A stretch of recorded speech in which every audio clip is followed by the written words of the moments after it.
and gentlemen, we have a new nominee, Kamala Harris. Kind of, largely. We're gonna explain it all to you right now. David Schuster, take it away. And Cenk, even the mainstream broadcast networks are now willing to make the call. Kamala Harris campaign kicking off and a quick start in this presidential race. At least 27 states have now pledged their delegates. CBS News estimates that the vice president already now has the support that she needs to officially become the Democratic presidential nominee next month. And that was the official declaration on CBS News this morning. Vice President Harris has now clinched the Democratic presidential nomination, and even the wire services agree. AP survey shows Kamala Harris backed by enough delegates to become Democratic nominee. Several state delegators met late Monday to confirm their support for Harris, including Texas and her home state of California. By Monday night, Harris had the support of well more than 1,976 delegates. She'll need to win on a first ballot, according to the AP tally. No other candidate was named by a delegate contacted by the AP. Harris has now begun a string of campaign rallies. She started Monday night at a crowded Biden-Harris campaign headquarters in Delaware, where she announced that the staff and leadership from that organization will remain. The Wi-Fi seemed to glitch a bit, and President Biden actually joined the call as Harris was speaking to the staff there. Harris began by paying homage to President Biden, who endorsed her literally moments on Sunday after officially pulling out of the race. And it is my great honor to have Joe's endorsement in this race.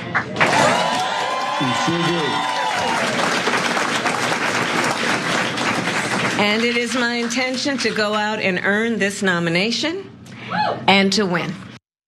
And the pathway to the Democratic nomination seems to be clear, in part because there are no challengers. Nobody has even given a hint that they want to challenge Kamala Harris before the convention or at the roll call. And this includes some people that have been talked about, including California Governor Gavin Newsom, Pennsylvania Governor Josh Shapiro, Vermont Senator Bernie Sanders, who ran a hell of a campaign back in 2020 and in fact beat Biden and Harris. Harris didn't even enter the race in 2020. Vermont Senator Bernie Sanders has not endorsed Kamala Harris, but he's not given any indication that this has anything to do with him actually launching a campaign against her now. More that Sanders essentially holding out and trying to extract from Harris some promises about progressive policies should she win. Meanwhile, as the Associated Press reports, the Democratic Party plans to push forward with a virtual roll call in which delegates to its convention can choose a presidential nominee before they gather next month in Chicago, despite Vice President Kamala Harris being overwhelmingly favored to replace President Joe Biden at the top of the ticket. The Convention Rules Committee will meet Wednesday to approve how the virtual roll call will work, but a draft of the plan was obtained by the Associated Press on Monday night.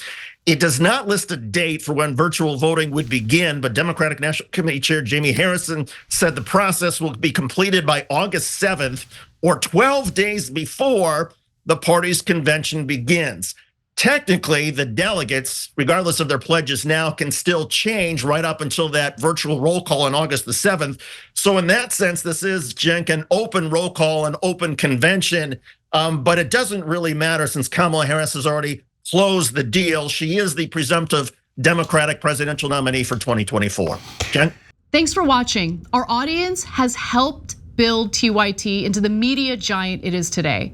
Together, we can accomplish anything. Support our work and join us at tyt.com/team.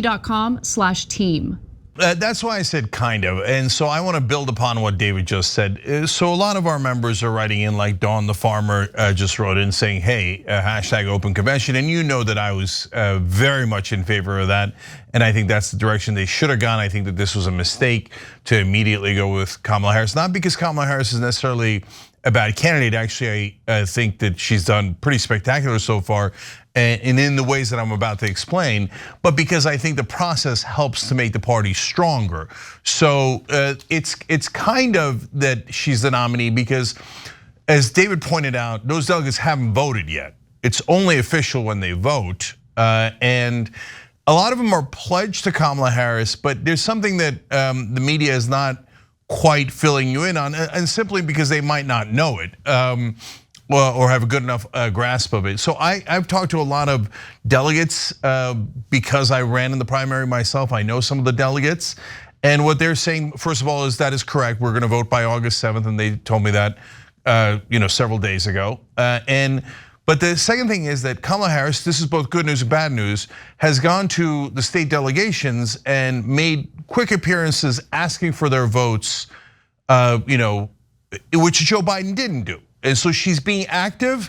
She's going to all the state delegations. That's good. That means you've got a strong, vibrant campaign that's engaged and is actually talking to the delegates and not taking any chances. So that I view that as a positive for what kind of candidate she's going to be. But that also shows you that a lot of the pledged delegates were like, okay, we're on a Zoom call. Yeah, everybody agree? Yep, all right, Connecticut agrees, here we go. So is it real? Only kinda. And so am I in favor of a virtual roll call 12 days before the convention? Of course not. It's never happened before, there's no need for it. It's just to move the process along. So, and the Democratic leadership is always panicked. We need a leader, we need a leader, we need a leader. Just calm down. And so at this point though, whether they have it on August 7th or at the convention, it appears it's not going to matter too much. On principle, they should have it at the convention, and on principle, they definitely should have done an open convention.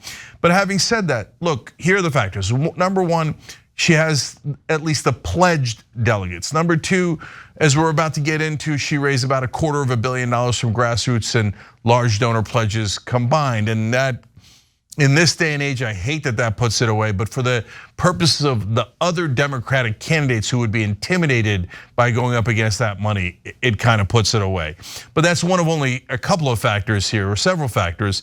Then the third factor is, and the most important one honestly, is the press. Because once the press says she's the nominee based on, and they're not gonna explain in this level of detail that the pledged delegates haven't actually voted yet. And remember, this is the same trick they did with super delegates in the 2016 election, where they all said, oh, all those super delegates are Hillary Clinton. She has a 98% lead. Why is Bernie even bothering? When none of those delegates had ever voted. And so that was a very much an actual trick by the Hillary Clinton campaign and the DNC, and the press loved that trick and went along with it. This one is way more understandable. There is no return here. And the fourth reason is the one that David mentioned. There's no one running against her, so it's kind of academic. So guys, we fight for the right things and then we're practical. So we fought for getting Joe Biden out of the race, and everybody said, oh, that's impossible. And I told you on one of the first interviews that I did about it, I said, look guys, by the time we're done, they're gonna say it was inevitable. So here we are. Just like I told you, it went from impossible to inevitable. But there are things that actually are impossible. Okay, you have to know what the difference between the two. So when other people tell you it's impossible, don't believe them. That means 9 out of 10 times they don't want you to try. But in this case, we're going to somehow unseat Kamala Harris with all those pledged delegates and no one running against her, right? It doesn't make sense. It's not doable for all the reasons that I just explained. Okay, now by the way, if something goes wrong before August 7th, you still have that option, and that's why you should keep that option to the convention, but you're not gonna be able to talk sense into Democratic leadership. But the good news is so far Kamala Harris is doing pretty well. She's being strong, she is giving speeches without any word salads. I know it's a low bar, but she's going way above the low bar, guys. She's not just clearing the low bar. She's giving good, fiery speeches. We'll get to some of that in a little bit. But on top of that, she showed strength by saying, okay, here's my VP possibilities, and thereby kind of eliminated those folks as contenders because they immediately scrambled to get on her team and they endorsed her, and that was a very effective way of pushing out her top contenders. Then she went and met with all those delegations. That's also good. She did the hard work within a span of about 24 to 36 hours to lock this up. And final piece of credit is, look, the bottom line of the open convention was I want a candidate that can prove that they're strong enough to win those delegates. And in a sense, she did, just quicker than we expected. So credit to her, and excited about the new nominee. Cenk, I can't get over though the sort of the whiplash in the sense that Democrats always wear their emotions on their sleeves, and the emotions that Democrats had when Joe Biden seemed to be digging in. And yes, you've been saying for weeks he needed to get. You've been saying for a year Joe Biden needed to get out. The Democrats though seem to be in such panic and couldn't fathom the idea that Joe Biden was not going to get out, and so Likewise, it almost seems like the raw emotions of the Democratic Party being in turmoil have now swung wildly the other way, so that now it's the Democratic Party has to march in lockstep in order to compensate for all the turmoil they had. And it gets to what I've heard from a couple of political analysts who I respect on the Democratic side, who said, if Joe Biden had gotten out right after the debate, as a lot of people were pushing him, or if it had even gotten out, say, a week and a half ago, maybe not right after the debate, but it took a week, then you would have seen a more likely scenario where some of these challengers, potential challengers to Kamala Harris, would have materialized, because there was so much chatter a few weeks ago about, well, how can we do this? We can have sort of an open mini primary, we can have debates, we can rotate to university campuses. But as the calendar continued to tick off, and as Joe Biden continued to dig in, by staying in as long as he did, most political analysts would say he essentially did Kamala Harris a favor, because she knew the inevitable. She had time to prepare, as you point out, and she's gotten off to a fast start. But also because the window of opportunity for a challenger has shrunk, there are no challenges. And I wonder what you make of that argument that Joe Biden, by digging in as he did, essentially gifted the nomination to Kamala Harris without any opposition. Well, he did that, and plus he endorsed her out of the gate, so that gifted it to her in a couple of different ways. Even though we know behind the scenes he's not excited about Kamala Harris.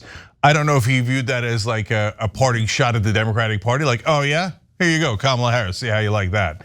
Because from all reports and from what I have seen myself as well, for what it's worth, it appears that the Biden team is not a believer in Kamala Harris. So it wasn't like kumbaya as much as a little bit of ha-ha potentially. But having said that, none of that matters. A lot of what people are asking me is, okay, so what is your stance on Kamala Harris? I don't really have a stance. And the reason I don't have a stance, David, is because she's on both sides of each issue. And by the way, then there's two sides to that as well. That means she's a good politician. Barack Obama was such a great politician that everybody thought he was on their side, no matter which part of the political spectrum they were in. Every time he spoke, he would speak in a way that was so eloquent, but honestly, purposely vague, that made you feel like, oh, he's on my side. And the guy that is totally opposed to you would think the same exact thing.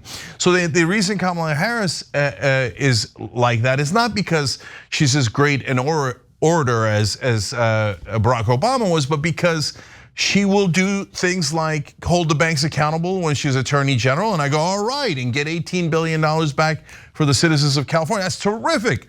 And then she'll let Steve Mnuchin slide on massive bank fraud that affected home foreclosures in a significant way. And then he winds up becoming Treasury Secretary under Trump because she let him off the hook. And on almost every issue, I could show you Kamala Harris going one way and then Kamala Harris going a different way. So the upside of that is that might help you politically. The downside of that is I don't really know who Kamala Harris is. So if you're asking me, okay, tell me exactly who she is now, I don't know. She's gonna have to show us. And remember, she's not been around that long. She's only a senator for a couple of years.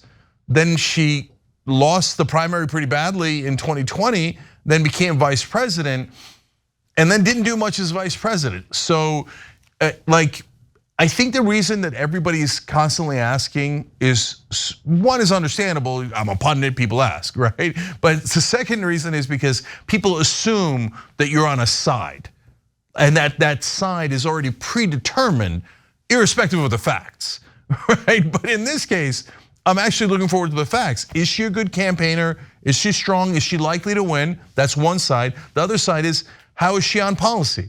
Is she going to do anything that's positive? Look, you're asking for huge change from a largely establishment Democrat. I don't want you to get your hopes up, and because I don't believe in false hope, right? She's not going to deliver some sort of dramatic, massive change that, oh my God, the average American is empowered. She would not be a fascist like Donald Trump. And maybe if we're lucky, she'll be marginally better than Joe Biden, but it'll be marginal. Now, having said that, I think, don't get me wrong, I think you should definitely celebrate today, because Joe Biden had a 0% chance of beating Donald Trump. Trump was guaranteed to be president if Joe Biden stayed in the race. And like I told you yesterday, now all the pundits on MSNBC that were lying to you have now turned around and said, yeah, it was a 0% chance. All of Biden's advisors say, yeah, it was a 0% chance. We were right all along, okay? And so now we have at least a 50% chance of beating Donald Trump. And that was because of a lot of hard work that people in this audience did. So you guys are amazing, and you made a difference. You got caught trying, and it worked. So you should be incredibly happy today. And then we'll hold Kamala Harris as accountable as humanly possible while we go forward. Thanks for watching The Young Turks. Really appreciate it. Another way to show support is through YouTube memberships. You'll get to interact with us more. There's live chat emojis, badges. You've got emojis of me, Anna, John, JR. So those are super fun. But you also get playback of our exclusive member-only shows and specials right after they air. So all of that, all you gotta do is click that join button right underneath the video. Thank you.